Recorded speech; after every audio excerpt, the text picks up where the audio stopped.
Hello, everyone. Welcome back to the Magic the Gathering unofficial audiobooks. My name is Phil Dawson. I'm happy to report we've added to the Patreon this month, and I couldn't be more excited. Thank you, Joey, who joined up as a content goblin. A reminder, too, that everything from the Patreon is going to reuniting my wife with her best friend, trying to get her over here to Japan by October for my wife's birthday. So if you have the means, it would mean a lot to me to support this project, obviously, but really supporting doing something cool for my wife and her friend. You can read more about that at the Patreon. Just search my name, Phil Dawson. It's also in the show notes. Also, don't forget about the Discord. It's a nice little haven for magic-related and unrelated stuff, so feel free to join up and introduce yourself. You can find that in the show notes as well. And as a reminder, I'd be really happy if you could share the podcast with your friends, playgroup, or any online communities you might be a part of. It'd be really great and appreciated.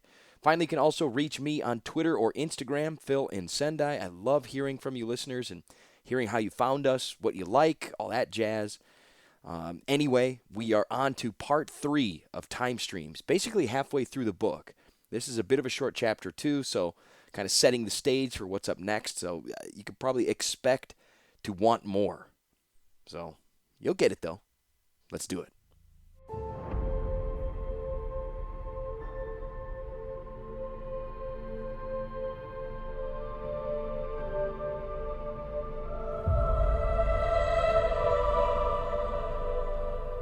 Part 3, Journeys, Chapter 12. It was a decade later when Malzra called them together in the new Hall of Artifact Creatures. This hall was no mausoleum and no mere museum. It was a working laboratory, robotics infirmary, an assembly line, a military staging ground, and a tutorial hall that offered instructions to humans and artifacts alike. Karn's touches were apparent throughout the place. No machines were interred here. The exhibit contained only living, active mechanisms which spent periods of voluntary deactivation on the view. The plans of the various inventions were stored in an archive along one end of the huge chamber, available to scholars, students, and artifacts themselves. The command center for Malzra's Island's defense lay here as well. As a result, the place bustled even in the depths of night. Some of Malzra's runners and scorpions were stationed here permanently, and a puma reported in each afternoon, but the main body of machine defenders were stationed remotely around the island. 100 of the troops were posted in fast time curtains around the academy. They could leap from cover even before an assault could commence. These machines were rotated into and out of service every day due to the ravages of fast time. Another 100 served in slow time curtains, the long-term defenses. They were rotated into and out of service twice a year. Between them and our corps of sorcerers, led by Mage Master Baron, the island's defenses are complete, Malzra said as he paced before the wall of schematics. Mechanical and biological troops were laid out in ink and paper in this private corner of the Hall of Artifacts. 500 large-scale artifact creatures, 750 new Falcon engines, a fleet of 30 ornithopters, and even a new dirigible. Baron, Joyra, Teferi, a handful of senior scholars, and Karn sat in the tutorial space and studied the layouts, though the island's defense systems were well known to all of them. Malzra's presentation was quickly becoming a tedious review. In the past 5 years, we have repelled 5 Phyrexian incursions and slain over 1,000 negators. We know, Joyra reminded him impatiently. We were the ones who fought those battles. Malzra turned from his pacing and glanced up, blinking. There will be more. The creatures will be deadlier and more numerous. With ingenuity, foresight, and grit, the systems we have deployed should be enough to repel these attacks. For the time being, the island is safe. Master Malzra, Joyra interrupted. We know all this. I hope so, since I am going away, the man said quietly. That brought back the attention of everyone but Baron. The Mage Master leaned back in his seat in appraisal, watching the response of the others. Joyra stood, alarm in her voice and on her face. You're leaving? Again? What about the Phyrexian Gorge? What about concluding all the business of the Academy? Baron rose as well. He's going on Academy business. As to the Phyrexian Gorge, Malzra has spent the last half hour reviewing the defenses and our tasks and maintaining and upgrading them. That's not what I'm talking about, Joyra said, crossing her arms over her chest. He has unfinished business. Our senior student is reminding me of the Children of Fury, Malzra said, cutting through Joyra's objections and Baron's apologies. She is reminding me of my pledge to clean up the messes of my past, chief of which would seem to be this time-torn isle and the monsters I brought here, and the children you brought here. And, added Karn quietly, the machines you brought here. Thank you, Mulzer said, not unkindly to the added comments. But in the way of young folk, you have underestimated my capacity for pernicious destruction. No, the ills I have done here are nothing next to the ills I have done elsewhere in the world at large. He walked back to the drawings, reached up with hands that seemed to almost glow in that dark corner of the Hall of Artifacts, and drew down a large palette. Behind it lay a map of the Phyrexian Gorge. Lines of lead detailed the wound-like fissure, dark and narrow, overrun with evil. This is our most up-to-date rendering of the gorge. With a sword-sized pointer, Mulzer gestured at the drawing. Here's the gladiatorial arena, and here the Palace of Crick, and here the breeding laboratories, in these hovels beside and beneath the water. Crick's minions dwell, nearly 1,000 strong, the number growing by 10 each day. Unless extinguished, they are fomenting a threat that will one day overrun the whole island. With a swift and fierce gesture, Mulzer tore down the map, revealing beneath it much larger schematic, what looked like a series of nesting dolls in cross-section. This is Phyrexia, 9 stacked planes, one within another. This top layer is the only one where a human might survive for a few hours. It is inhabited by dragon engines, some 500 feet in length, and creatures discarded as useless. Creatures that would make our runners and pumas and scorpions seem like mechanical fleas.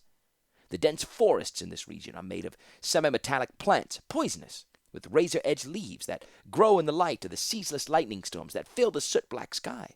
Each layer downward grows worse, with mutilated priests, demon hordes, witch engines, titanic worms, poison, acid, and fire. At the base of it all there is a figure deeper, darker, more hideous than any Dominaria has ever known. To himself, Baron whispered a name. None heard that name, but the look of solemn dread on his face made the others wince. I have awakened this creature. I have drawn him here. That is how deep and ancient my mistakes are. I am responsible for the plague of Talaria, yes, but also for the gradual collapse of the realm of angels, the long ice age of this world, the destruction of Argoth, and the very introduction of evil into the world. That is the scale of my failures. All of that is what I strive to undo. Crick is a nightmare, yes, but one man's nightmare. Crick's Lord is the nightmare of a whole world, a corporate, unconscious, and universal terror. As certainly as Crick is arming himself to take over this isle, the creature I will not name is arming himself to take over the whole world. There were no interruptions now, only sober eyes. To fight such a creature and his millions of minions, we need much different arsenal. I go to begin work on it, Mulzer said. At last, Joyra had regained her voice. How can you be responsible for all that? How could anyone be responsible for all that? Even if you were responsible, how could you or any mortal man hope to undo all those evils? You'd have to be Urza Planeswalker to have any hope. She broke off mid-sentence, her horrified glare of comprehension bringing paralysis to her whole being. Nevertheless, I must go, Mulzer said. And I go alone, for now. It is a very dangerous place I am going. In time, if I am successful, I will bring all of you with me to help. Trembling, Joyra had regained her seat. You're not going to Phyrexia? No, said Mulzer fondly. He crossed to Karn and reached out towards his neck. For a moment, the Silverman withdrew as if fearing the master would unlatch his skull piece and deactivate him. Instead, Mulzer lifted a pendant from the golem's neck and held it out before them all. A lizard-shaped trinket of very hard metal dangled, glinting in the dark air. Not Phyrexia. I'm going to your homeland, Joyra. I'm going to Shiv.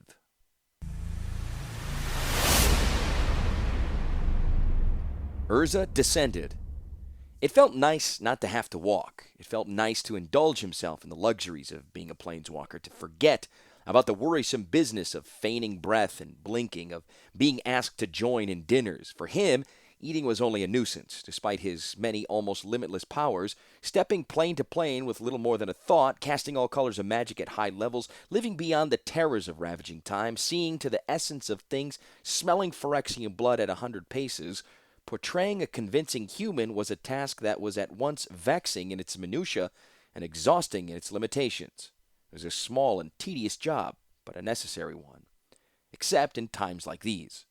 Urza descended past great rafts of sulphuric cloud and banks of rusty steam.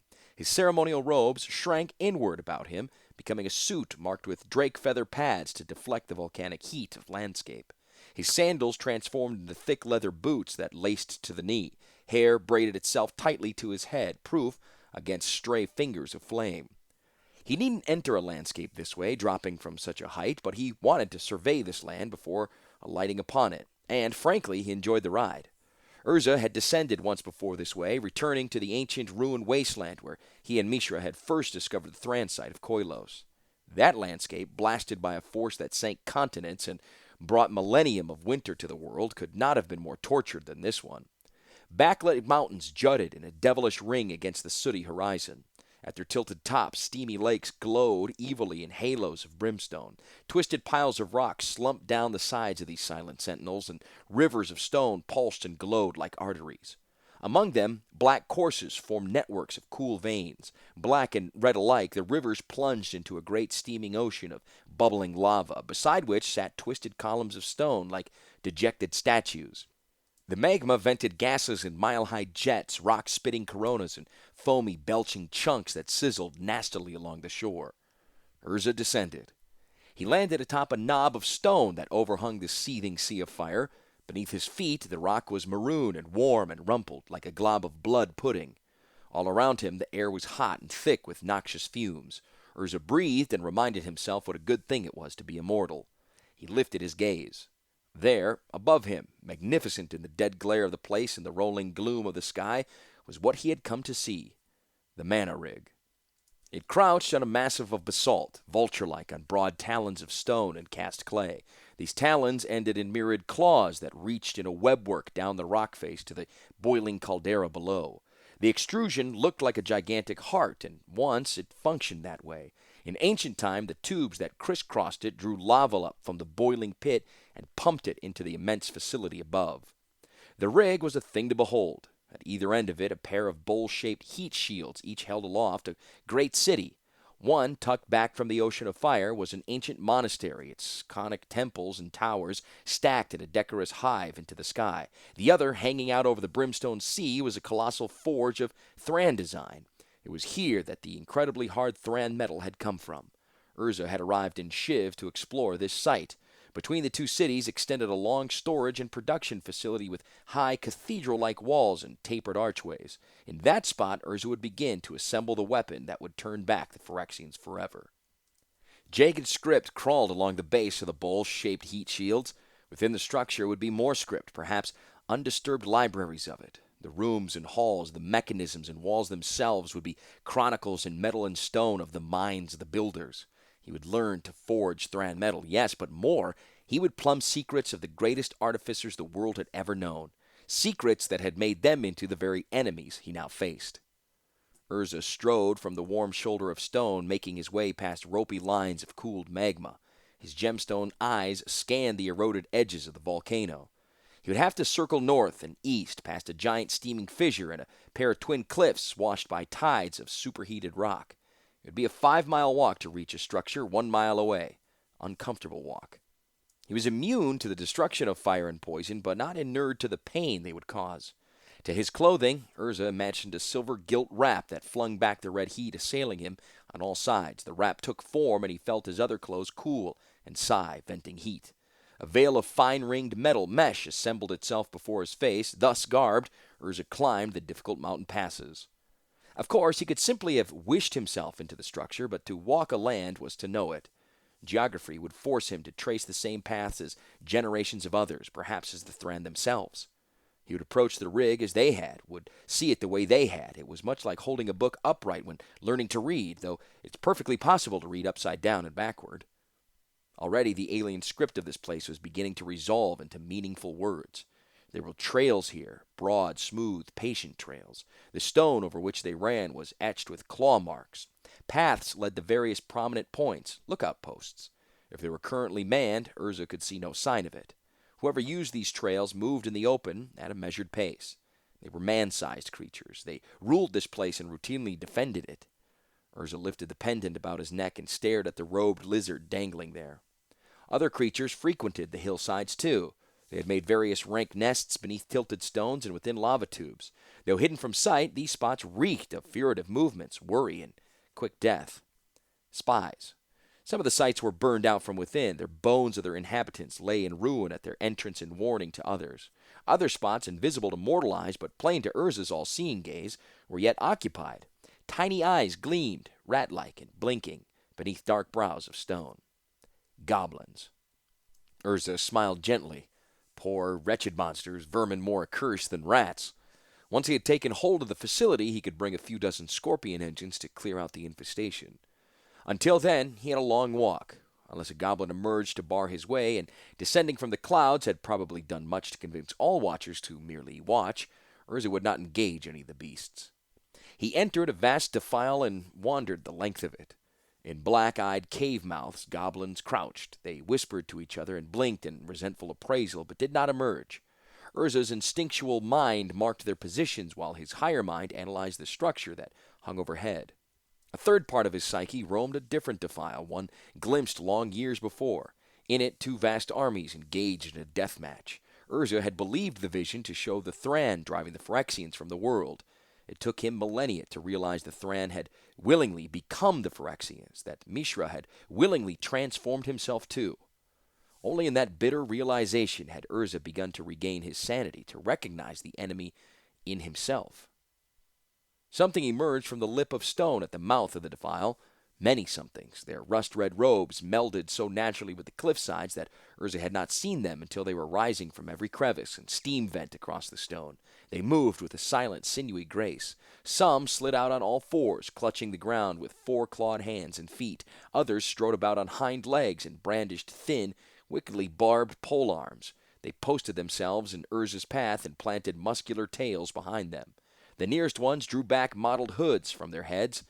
They were reptiles, lizard men with short, toothy snouts, small, bright eyes, and craggy skulls. Their scaly skin gleamed gray-green and red in the fiery light of Caldera. Joyra had called them the Viashino. The largest Viashino in the party of 30-some approached Urza. It held its hook-edged polearm out before it. The creature glared into the planeswalker's eyes. Silver-pupilled stared, unblinking. There was intelligence in that alien gaze, but also fear and resentment. It hissed angrily. Urza's mind scrolled through all the languages he had learned in 3 millennia, many of them only written, never spoken. This tongue was not among the ones he had heard before, but for Urza to know a language was only for him to breathe it in. "Gitu of forbidden is high," the lead creature hissed. To understand an alien language was one thing. To frame a response in it was something else. Urza wondered if he should have brought Joyra with him as a native liaison. He could planeswalk and snatch her up even now, but the rattle of a polearm butts on volcanic scree convinced him not to endanger her. He kept his constructions simple. "Do I look Gitu?" "Who are you, then?" "I'm Molzra of Talaria. I have come to see the rig." "It is forbidden." "I must see the rig. You cannot stop me." "Perhaps I cannot," the warrior said, his eyes glinting like metal. "But a champion can." From the rear ranks of the Viashino, 8 lizard men emerged. Not 8, but one the size of 8. It was not a Viashino, though, but a young Shivan drake. The massive creature slithered forward on hands and feet, tail lashing viciously behind it. A predatory grin drew black jowls back from rows of dagger-like teeth. The thing's eyes were small and keen beneath horned brows. Scaly spikes rose across its shoulders. In place of the robes of the others, this brute wore a leather harness, as though it were often used to haul heavy machinery. No dumb beast, though. The drake reared up and snorted. I'm Ramadaragas, champion of the Viashino. Feeling so arrogant now?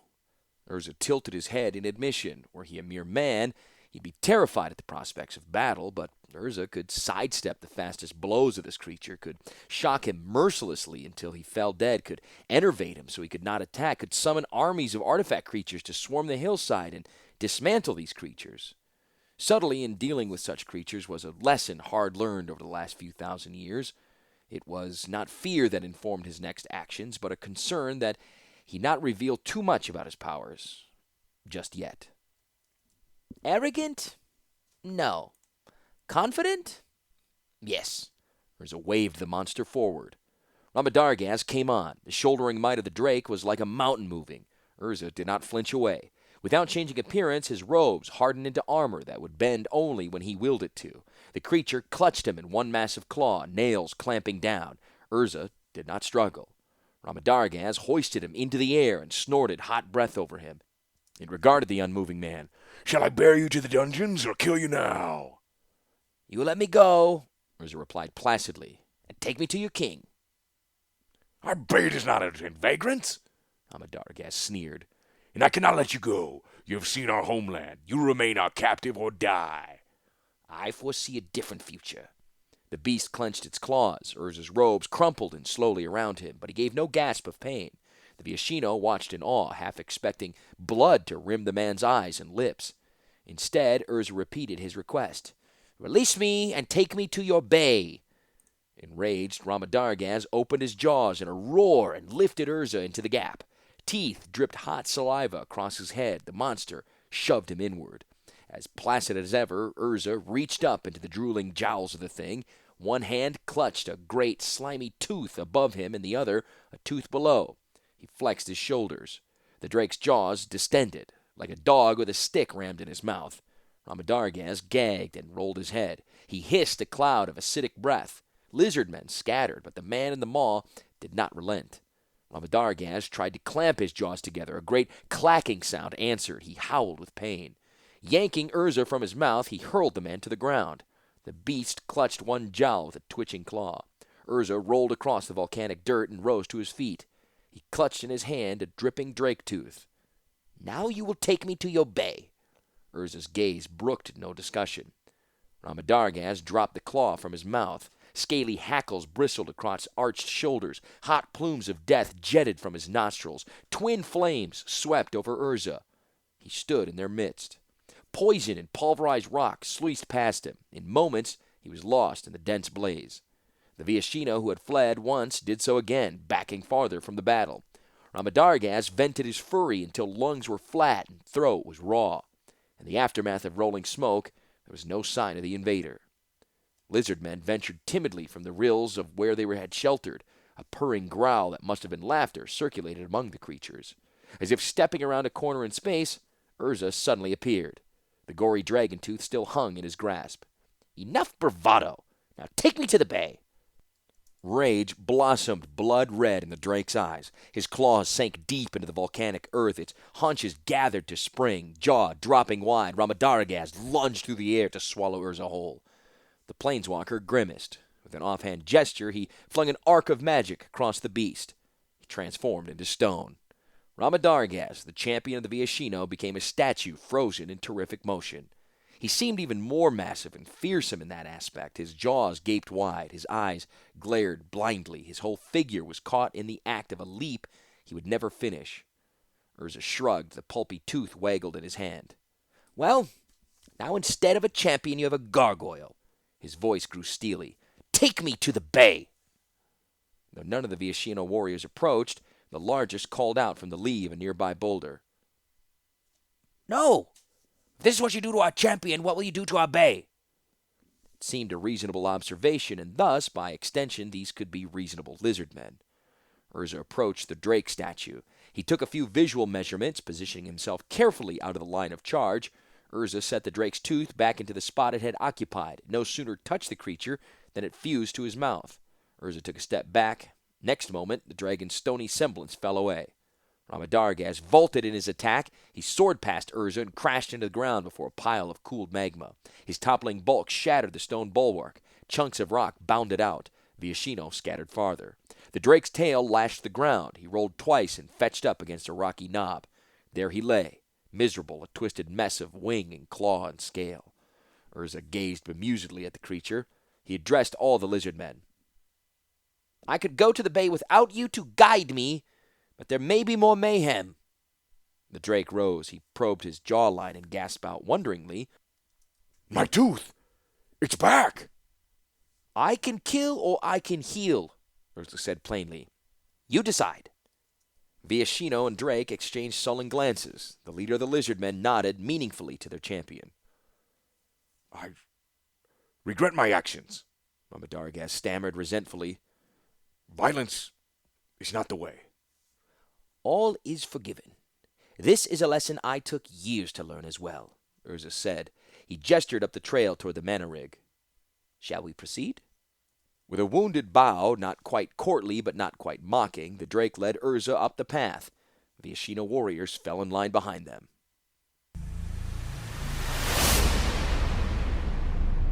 Joyra stood in the East Forest guard post along the path from the academy to the harbor.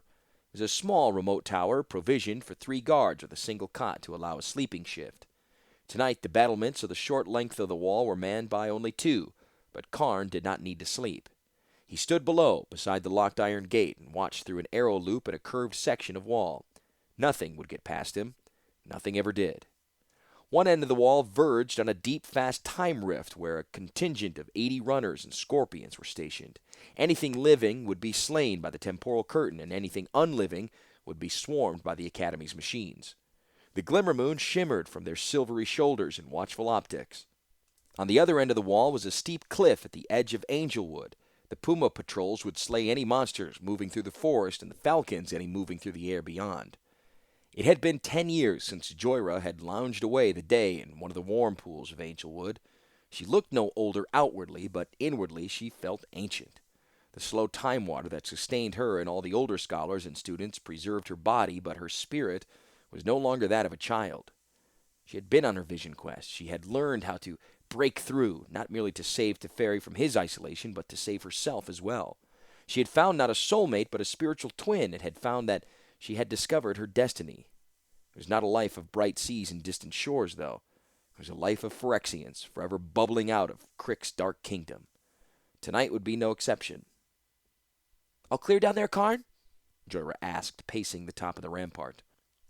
All clear, Joyra, came the response in a voice like distant thunder. "We have a full complement of runners tonight?" Yes, he replied quietly. Joyra sighed. Karn was not much of a conversationalist while he was on watch. Her education complete, the academy built, and her post among the scholars secured, Joyra had had her fill of lectures and demonstrations, experiments and designs. She could have used a little conversation. "How many negators do you think we'll see tonight?" The average number at this location is 1 for every watch of the day and 3 for every watch of the night, Karn noted. That number might change now that Malzra is gone. Gone to Shiv, Joyra said sadly. I don't know if I would even recognize the place. I was 11 when I left it. That was over 40 years ago. She shook her head, picking up a chip of stone from the top of the battlements and hurling it off into the forest. The stone ricocheted off a pair of trees, sending a deep and mournful echo through Angelwood. Probably never see that place again. Malzra said that he'd be back to collect you once he'd prepared the way, Karn noted. By the time he's done that, I certainly won't recognize the place, muttered Joyra bitterly. The Viashino and goblins will be massacred, the drakes will be enslaved, and the mountains will be leveled into fields of glass. Over the years, Karn had developed a nascent sense of humor that relied heavily on irony. You have great faith in Master Malzra. Master Malzra? Do you know who Master Malzra is? He's Urza Planeswalker. He's caused every great disaster in the last 3,000 years. Yes, I know, Karn said quietly. I overheard Baron and Urza on numerous occasions when they thought it was deactivated. Joyra growled, tossing her hands into the air and staring daggers at the silvery figure below. You might have mentioned it. Urza seemed to want to keep it a secret.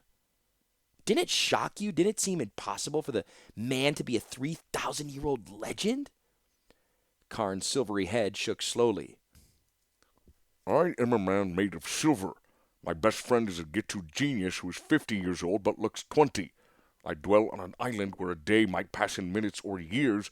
No, Malzra's real identity didn't shock me.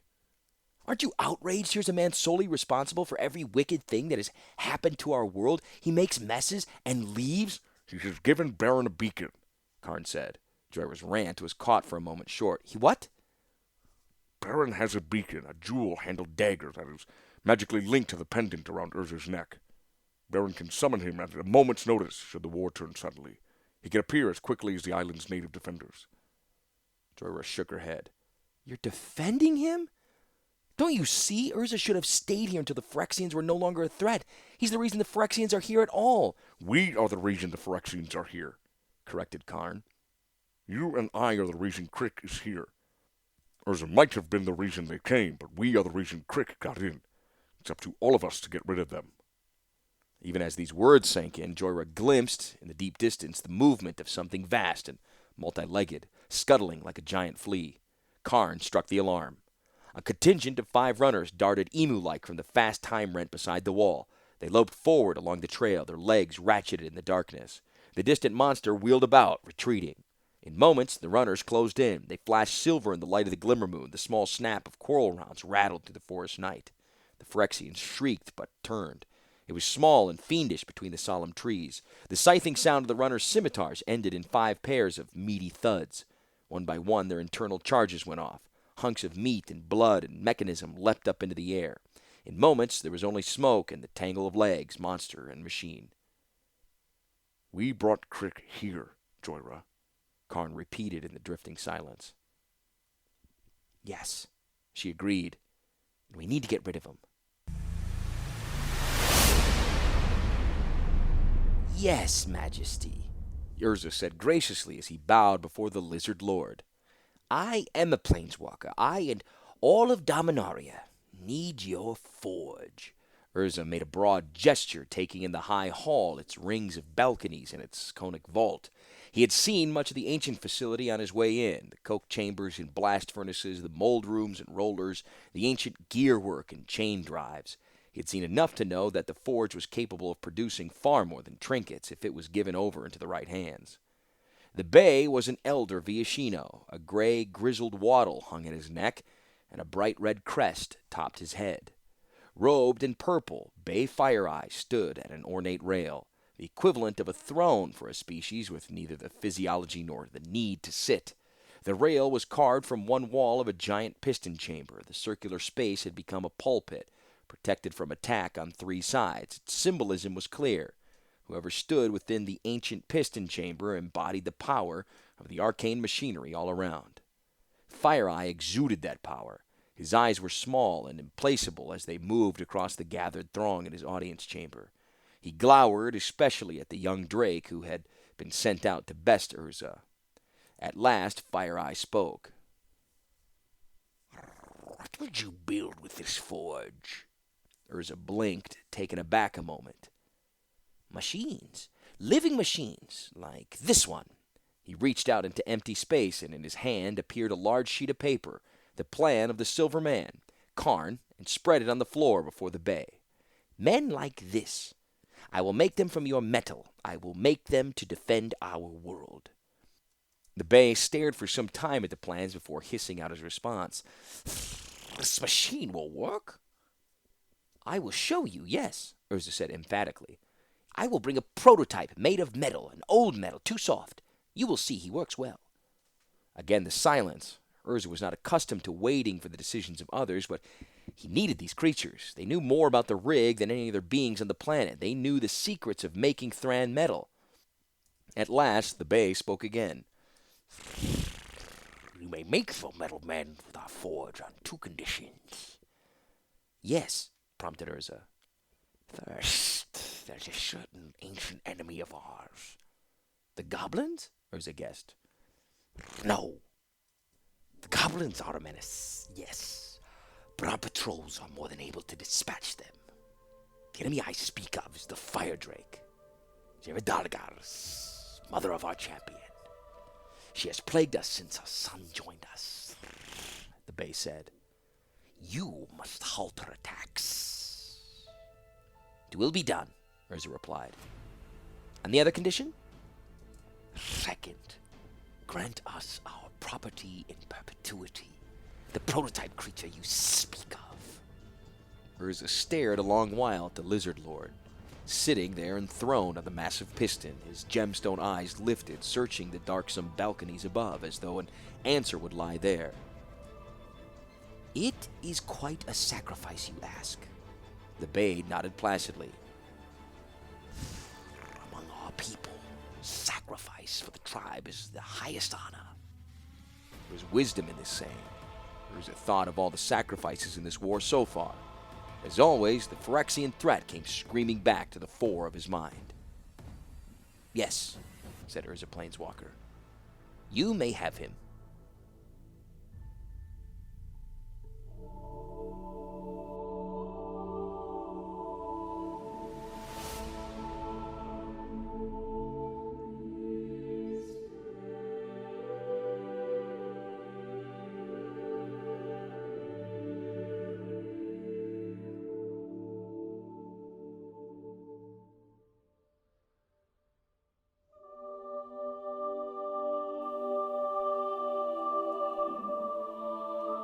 With Urza gone, things are quiet here at the Academy.